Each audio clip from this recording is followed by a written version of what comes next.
The new look factory Yamaha, will that take Maverick Vinales or Valentino Rossi to glory in 2019? The first faller of 2019, unfortunately, Andrea Iannone on his outlap on the factory Aprilia. No harm done to the Italian and Ducati. Danilo Petrucci and Andrea Dovizioso trying to take Ducati back to the top of the World Championship. Good morning, a very warm welcome to you from MotoGP HQ in Barcelona. Welcome to the first after the flag of the year. That means that MotoGP is back for 2019. You've no idea how happy I am to say that. Joining me in the studio here in Barcelona over the next 90 minutes or so to run you through some exclusive news, reviews and reaction from the opening day of testing in Malaysia is my colleague Neil Morrison. On site we have our very own Simon Crowfar as well over in Malaysia to bring you some live interviews and some unique insight as well from the opening day of winter testing. 69 days since 2018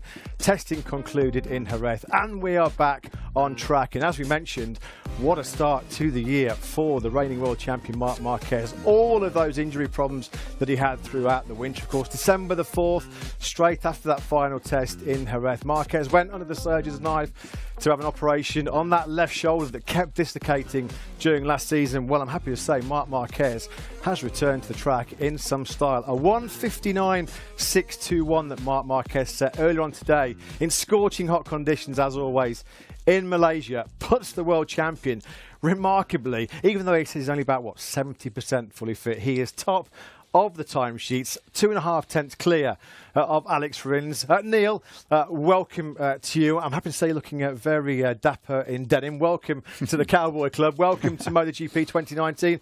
Marc Marquez, he continues to amaze. What a performance. Yeah, an incredible performance for Marquez. His first day back at the office.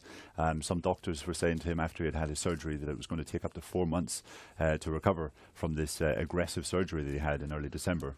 But he's showing no signs of that affecting his speed so far today. Quickest with just under half an hour remaining of the first day of testing to go. I think he's got a quarter of a second ahead of Alex Rins. So, yeah, just... he's picked up where he left off, really.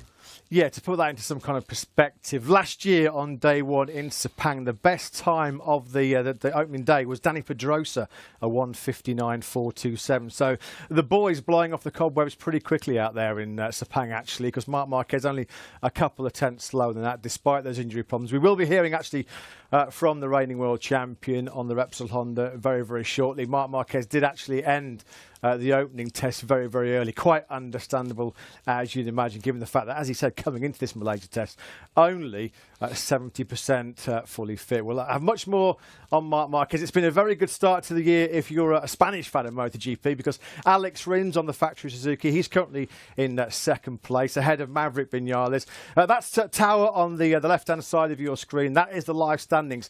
We're 7 hours behind Malaysia time here in Barcelona. There's about 26 minutes of the opening day of action to go over there in Sepang. As we said, it's still Marquez, thanks to that 1:59.621 that does lead the way. Now, I'm told that we can cross live over to Malaysia now to speak for the first time in 2019 to Simon Crowfar. Always fascinating to hear as such. He's just popped up on our screens now. There he is, our very own cuddly Kiwi over in Kuala Lumpur. Happy New Year to you, Simon. Always great to see you. The first day of the first test of a new season. It's always full of excitement, full of anticipation. Marc Marquez, though, quickest, 1:59.621. I don't think a lot of people saw that one coming. What about you? Did you? Big surprise for you as well? Yeah, because really, again, super impressive, because I don't think he's in a good shape at all, you know. He actually said that he could ride the bike. He's happy to be back on the bike, but he can't ride it how he normally can.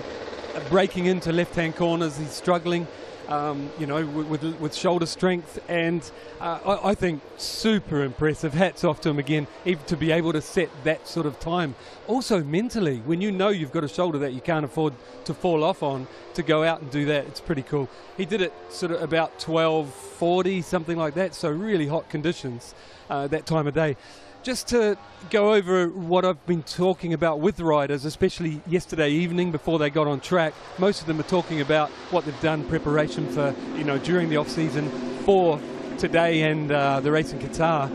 But, you know, no matter how much cycling running, going to the gym, you do, riding dirt bikes, nothing prepares you, from my own experience, nothing prepares you for turning up at the first test, you know. It's much more tiring than you remembered because you're using new muscles, different, and the bikes are so fast trying to hang on to them. And also you add the Malaysian heat, it's tough. There'll be a few achy muscles, but for Mark to go out and do that on the first day with that shoulder, pretty impressive. Simon, what has stood out to you in the first day of testing here at Sepang? I would say the standout difference, you know how I love to wander up and down the pit lane and look at all the machines closely and see the visible changes. And to be fair, like there isn't any visible changes yet on some of the manufacturers. For example, the Suzuki, the Ducati and also the Yamaha, they look pretty much identical and pretty much the Aprilia as well.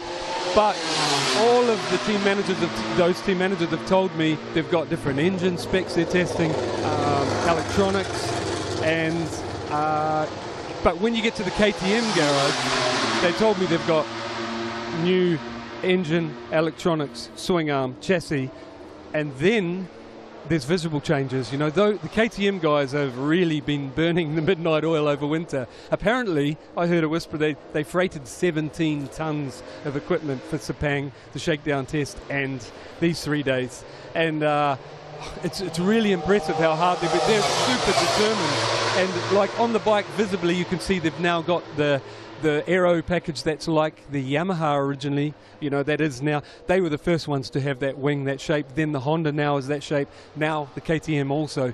KTM have also got a tank, seat area, completely new exhaust systems, and all those other less visible changes. So they're the ones that really stand out. But the thing is, it's the first day, and riders really use the first day to get themselves up to speed before you change too much. So I would say over the next days we're going to see more new products. Yeah, like you say, Simon, it looks like the KTM engineers back in Austria certainly have been burning the midnight oil. One factory we know that had to do that in the winter was Yamaha. They've got to be pretty pleased with the way that it started in 2019. Maverick Vinales is right now third quickest, and Valentino Rossi fifth fastest. You could argue that this is probably one of the most important tests that Yamaha have had for many, many years. What's the vibe down in Yamaha? Are they pretty satisfied with the way 2019 has kicked off? Yes, I had a chat with Mayo Mirigali, the team manager, and he said he's really happy. He's really positive. Both riders are happy. He said they've still got some work to do. I think a race team, the work never finishes, you know. But he's happy that both riders are smiling and they've made progress from November. So he said they're going to fight all the way to Qatar to get it even closer. But yeah, you're right, it's a good start. To be fair, though, they were already pretty competitive here at the race, so I think we're really going to know how good they are when we get to other tracks. Simon, it's been 2 years now that Ducati has come quite close to winning the championship with Andrea Dovizioso. We know that their technical chief, Gigi Dall'Igna, likes to bring some surprises to tests like this. What have you seen done at the Ducati garage so far today? No, that's the surprising thing for me so far, is there is no, those bikes look almost identical to the November test, you know. Ducati to me were the winners of the November test, you know, if you can put it like that, because they bought the most new things. But it looks like they're ahead of the game a bit. That's where they did it. The bike now to me looks the same, though David Tardozzi told me they've got, again, engine and electronic mods here that they've got to test. And he was the only team manager that said they've got a little surprise for Qatar as well. So I took from that it's visible, and I would say it's the new aero package that I've heard whispers of. But really, I think Ducati are already leading, so you know what I'm saying, leading the fight. So they're going well already. They've pretty much got the same bike as November so far. Got 2 days to go. Yeah, many thanks, Simon. They don't call it sizzling Sepang for nothing. We can see how hot it is out there right now. So go and get yourself some much-needed shelter and shade, mate. And hopefully later on in this first half of the Flag of the Year, we'll catch up with you later. A few more of your fascinating insights, as always. But for the time being, Simon, thank you very much indeed. See you soon. Thanks, mate. Always great to hear the thoughts and observations of Simon Carafa. We'll come back now to, well, there's only really, Neil, one place we can start and kick off 2019. That incredible performance by Marc Marquez. Let's not forget a 1:59.621 around Malaysia when you are not at your peak physical condition. That is a seriously impressive lap time. Looking over Marc's winter, Neil, Steve, old habits dying hard there. It has not been easy. December the 4th, he had that major operation on that left shoulder. December the 11th, he started rehab. I've read stories where it was, I think, 5 hours a day he's been undergoing rehab, over 200 hours of physiotherapy. His physiotherapist, Carlos Garcia, actually on site daily at the moment, almost hourly, with Marc Marquez, continuing his treatment in Malaysia. Neil, it's been an arduous road back after Marc's World Championship last year. I mean, not only in terms of physically, but mentally, to put himself through that rehabilitation must have been really difficult. Exactly, yeah. There's basically been no chance for a rest for Marc. He's come off a pretty bruising season. I think he had 23 crashes in 2018, 19 rounds. That all adds up, and I can't really recall how many dislocations there were of that left shoulder, but it clearly was in need of some serious surgery. You mentioned that he's been having around 5 hours of physio every day. I think he mentioned that basically he's had only 4 days off since his operation, and that was basically Christmas Eve, Christmas Day, New Year's Eve and New Year's Day, and ever since then he's been doing stuff like this, as you can see on our screens.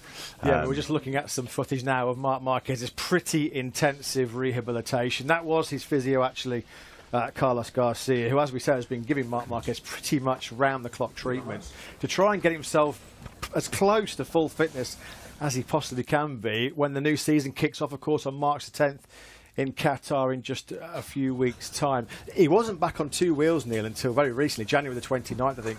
He just rode a small Honda production bike just to check exactly where the shoulder was. Now, jumping on a MotoGP bike, the Honda RC213V, it's 157 kilos, but it's chucking out nearly 300 horsepower, a completely different beast.